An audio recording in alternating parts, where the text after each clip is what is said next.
Update pengungkapan pembunuh ibu dan anak di Subang, rela jual tanah untuk bayar pengacara Yoris dan Danu. Namun sebelum kita bahas, mohon subscribe channel ini dulu, agar kalian gak ketinggalan berita-berita menarik dari kami. Kalau sudah, mari kita lanjut. Pihak keluarga besar korban pembunuh ibu dan anak di Subang berencana secepatnya akan menggunakan pengacara untuk mendampingi Yoris dan Danu. Menurut Kepala Desa Jalan Cagak, Indra Zainal, yang juga paman dari Yoris dan Danu, untuk menggunakan jasa pengacara, pihak keluarga bahkan rela menjual tanah.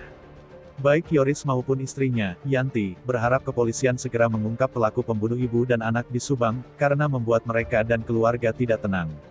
Rencana pihak keluarga akan menggunakan jasa pengacara untuk mendampingi Yoris dan Danu, dikemukakan Kepala Desa Jalan Cagak, Subang, Indra Zainal, melalui YouTube Indra Zainal Channel, yang tayang pada Jumat tanggal 15 Oktober tahun 2021. Dalam tayangan tersebut, Indra Zainal mengatakan alasan pihak keluarga untuk menggunakan jasa pengacara keluarga guna mendampingi Yoris dan Danu dalam kasus pembunuh ibu dan anak di Subang, karena ada hal-hal yang tidak mengenakan. Selain itu, menurut Indra, karena banyak permintaan dari netizen kepadanya untuk menjaga Yoris dan Danu dalam kasus pengungkapan pembunuh ibu dan anak di Subang. Karena kemarin ada beberapa yang tidak mengenakan, makanya saya akan bermusyawarah dengan Yoris dan pihak keluarga lainnya, ujar Indra. Menurut rencana, Indra akan menggunakan jasa pengacara teman-temannya, karena Indra juga tercatat sebagai seorang pengacara dan tercatat sebagai anggota Peradi atau Perhimpunan Advokat Indonesia. Saya juga seorang advokat dan kebetulan sekarang lagi cuti.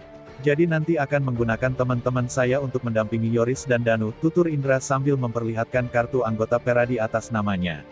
Indra menyadari bahwa untuk menggunakan jasa pengacara harus ada biaya yang harus dikeluarkan pihak keluarga. Kita harus mengeluarkan biaya, paling tidak jual tanah. Kebun teh masih banyak, ujar Indra. Menurut Indra, nantinya kuasa hukum yang akan digunakan akan dibagi ke dalam dua tim. Tim yang satu mendampingi Yoris, dan tim yang satunya lagi mendampingi Danu. Sementara itu istri Yoris yakni Yanti berharap agar pihak kepolisian segera mengungkap kasus pembunuh ibu dan anak di Subang dengan korban Tuti dan Amalia Mustikaratu alias Amel. Saya berharap pelaku segera tertangkap, karena kami semua tidak tenang, tidak bisa tidur karena pelaku belum tertangkap, tuturnya. Yanti juga menceritakan, sebelum kejadian pembunuh ibu dan anak di Subang pada tanggal 18 Agustus tahun 2021, anaknya yang juga sangat dekat dengan almarhum Tuti, menceritakan seperti sebiah firasat dan seperti sudah tahu tentang keadaan di dalam mobil Alphard. Dia ini pernah bilang kayak firasat-firasat gitu, kayak yang sudah tahu kalau di mobil itu ada apa, tutur Yanti. Pun begitu saat kejadian pembunuh ibu dan anak di Subang terjadi, anaknya kalau sedang memainkan HP suka melihat ke atas dan melambaikan tangan. Sudah meninggal pun kayak melihat ke atas, sambil bilang dadah nenek dadah nenek. Sekarang dia juga sering menggambar nenek sama bibinya. Dia jadi sering menggambar-gambar orang-orang yang disayanginya yakni nenek dan bibinya, papar Yanti.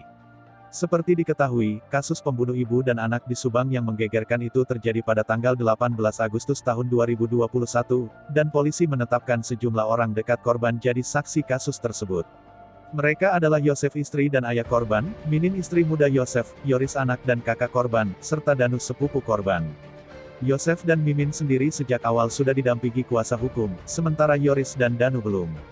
Sebenarnya menurut kuasa hukum Yosef yakni Rohman Hidayat, dirinya diminta untuk mendampingi Yosef, Mimin, dan Yoris pasca kejadian tersebut.